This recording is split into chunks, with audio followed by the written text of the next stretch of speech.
Excel seat पर काम कर रहे हैं तो आपको भी एक दिक्कत आ रही होगी। दिक्कत क्या है?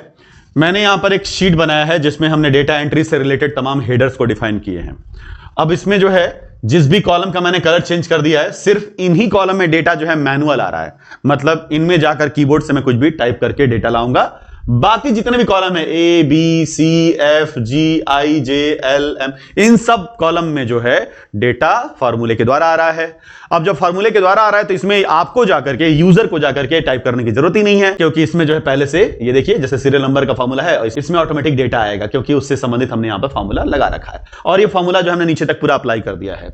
तो यहां जिसमें फार्मूला लगा हुआ है उसमें आपको जाकर कुछ लिखने की आवश्यकता नहीं है। आपने इस सीट को ओपन किया है, डेटा एंट्री कर रहे हैं, गलती से आप जिस सेल में फार्मूला लिखा हुआ है उस सेल में जाकर के आपने कुछ लिख दिया या कोई बटन प्रेस हो गया कीबोर्ड का, तो पहले से लिखा हुआ जो फार्मूला होता है वो डिलीट हो जाता है।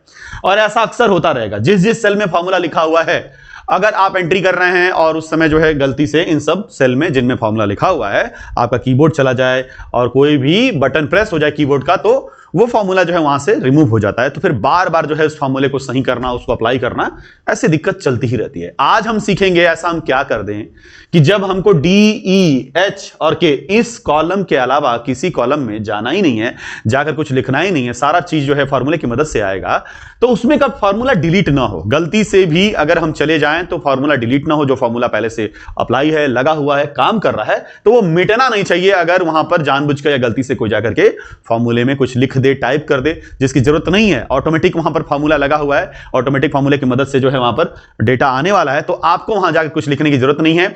तो फार्मूले को कैसे हम ऐसा क्या करें जिससे कि फार्मूला हमारा कभी डिलीट ना हो और जो कुछ भी फार्मूले के तौर पर लिखा हुआ है उस कॉलम में, उस कॉलम को हम पूरी तरीके से जो है अपना सुरक्षित कर लें। सिर्फ हम जाकर के जो है जिस कॉलम का मैंने यहां पर कलर चेंज किया है, सिर्फ इसी कॉलम में डेटा हम जाकर के टाइप करेंगे, एंट्री करेंगे। तो ये चीज हम आज सीखने वाले हैं। आपको बताऊंगा कि किस तरीके से हम अपने फार्मूले को लॉक करेंगे। लॉक करने का मतलब यह है कि हम उन कॉलम को जाकर के लॉक कर देंगे जिसमें हमारे फार्मूले लिखे हुए हैं, जिसमें डेटा जो है फार्मूले की मदद से आएगा।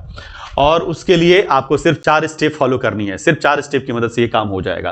पहला स्टेप क्या है मैं आपको बताने जा रहा हूं। आप किसी ब्लैंक सेल पर रहिए, कंट्रोल ए प्रेस कर दीजिए। कंट्रोल ए प्रेस करेंगे, पूरा एंटायर शीट जो है आपका सेलेक्ट हो जाएगा, जिसमें जो लिखा हुआ है या फिर जो ब्लैंक है सब कुछ सेलेक्ट हो गया। सेलेक्ट करने के बाद से आपको प्रेस करना होगा कंट्रोल 1। कंट्रोल 1 प्रेस कर देंगे, आपके सामने ये फॉर्मेट सेल खुल जाएगा। फॉर्मेट सेल में आप इस समय नंबर टैब में है, आपको चलना होगा लास्ट प्रोटेक्शन टैब में। यहां पर लॉक्ड लिखा हुआ है, इसको अनचेक कीजिए और उसके बाद से यहां ओके कर दीजिए। हमने अनचेक कर लिया, पहला स्टेप कंप्लीट हो गया। हमने जो है लॉक्ड को अनचेक कर दिया, पूरा सीट जो है लॉक बाय डिफॉल्ट है और उसको हमने अनलॉक कर लिया। अब क्या करना है, आपको सिर्फ उस कॉलम को सेलेक्ट करना है जिस कॉलम में आप मैनुअल टाइप करेंगे, जिसमें फॉर्मूला नहीं लिखा हुआ है, जैसे कि डी ई एच और के। कैसे सेलेक्ट करेंगे, डी को मैंने यहां पर सेलेक्ट कर लिया, उसके बाद से डी पे यहां क्लिक कर दीजिएगा, पूरा कॉलम नीचे तक सेलेक्ट हो जाएगा। अब कंट्रोल बटन प्रेस करके मैंने ई को भी सेलेक्ट कर लिया और इस तरह से एच और के, तो चारों कॉलम आपको सेलेक्ट कर लेना होगा। ये 4 कॉलम हमने यहां पर सेलेक्ट कर लिया जिसमें मैं मैनुअल टाइप करने वाला हूं। अब इसके बाद से क्या करना है, चलना है रिव्यू में। रिव्यू टैब जो आपको दिखाई दे रहा है यहां पर जाइए और यहां जो दिख रहा है अलाउ एडिट रेंज, इस पर क्लिक करिएगा। मैंने क्लिक कर दिया, न्यू पर क्लिक कर दीजिए और जो सेलेक्टेड है उसको आप अलाउ कीजिए कि इसमें मैं जब चाहे तब आकर के उसमें लिखूं, उसमें टाइप करूं, जो लिखा हुआ है उसको एडिट करूं, अपडेट करूं। न्यू पर क्लिक करिएगा। इसने क्या कर लिया, H colon H, K colon K और E colon E, D colon D, इन सबको सेलेक्ट कर दिया। मतलब वो 4 कॉलन आपका सेलेक्ट कर लिया। ओके कर दीजिए, मैंने यहां पर ओके कर दिया। अप्लाई कीजिए, ओके करिए, बस आपने दूसरा स्टेप भी आपने कंप्लीट कर लिया। आपने उन कॉलम को अलाउ किया, उन सेल को अलाउ किया जिसमें आप लिखने वाले हैं। अब इसके बाद से क्या करना है, आपको फिर से कंट्रोल ए प्रेस करके एंटायर शीट को सेलेक्ट कीजिए। मैंने कंट्रोल ए प्रेस कर दिया, फिर से हमारा शीट सेलेक्ट हो गया। अब क्या करना है, आप फिर से कंट्रोल 1 प्रेस करिएगा। मैंने कंट्रोल 1 प्रेस कर दिया। वापस आप प्रोटेक्शन में आइए, यहां पर प्रोटेक्शन जो दिख रहा है और ये जो लॉक्ड दिख रहा है इसको लॉक कीजिए, ओके कीजिए, हमने कर लिया। और अंतिम स्टेप आपका क्या है, डेटा एंट्री शीट पर जाइए। यहां जो शीट का नाम लिखा हुआ है उस पर राइट क्लिक करिए। मैंने राइट क्लिक कर दिया।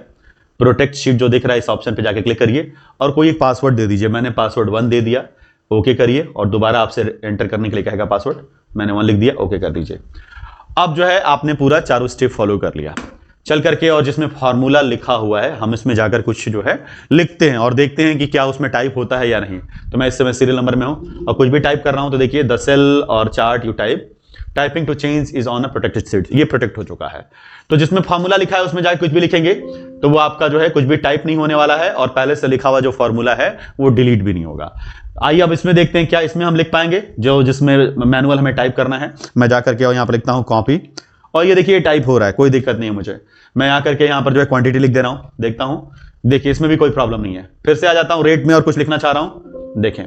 तो इस तरीके से आपने क्या कर लिया, सिर्फ उन सेल को आपने अलाउ किया है, उन कॉलम को अलाउ किया है जिसमें आप मैनुअल लिखने वाले हैं, और बाकी जिनमें फॉर्मूला है उनको जो है आपने लॉक कर दिया। अब इससे क्या होगा कि जब कभी भी आप गलती से भी जिसमें फॉर्मूला लिखा हुआ है, जिसमें आपको कुछ मैनुअल टाइप करने की जरूरत ही नहीं है, अगर वहां चले गए, कुछ टाइप हो गया गलती से, कीबोर्ड में कोई बटन प्रेस हो गया, तो आपका कुछ भी डिलीट नहीं होने वाला है, बाद में उस फॉर्मूला को सुधारने की कोई दिक्कत नहीं आएगी। तो ये था आज का ये छोटा सा प्रोजेक्ट जो आपको बताएगा कि आप कैसे रिस्ट्रिक्ट कर सकते हैं उन कॉलम को, उन सेल्स को जिसमें आपने फॉर्मूला लगाया है, और आप अलाउ कर सकते हैं सिर्फ उन कॉलम को जिसमें आपको बिना फॉर्मूले मैनुअल टाइप करके डेटा को लाना है। उम्मीद करता हूं कि ये छोटा सा प्रोजेक्ट एक्सेल से संबंधित आपको समझ में आया होगा।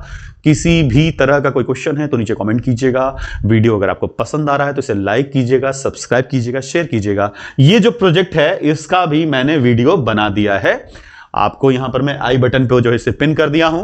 आप जाकर के कैसे जो है हर एक कॉलम में मैंने यहां पर फॉर्मूला डिफाइन किया है, किस तरीके से ये डेटा एंट्री का जो है फॉर्मूले की मदद से आप एक शीट बना सकते हैं, इसको मैंने एक्सप्लेन किया, डिफाइन किया है। आज के लिए सिर्फ इतना ही, धन्यवाद, थैंक यू।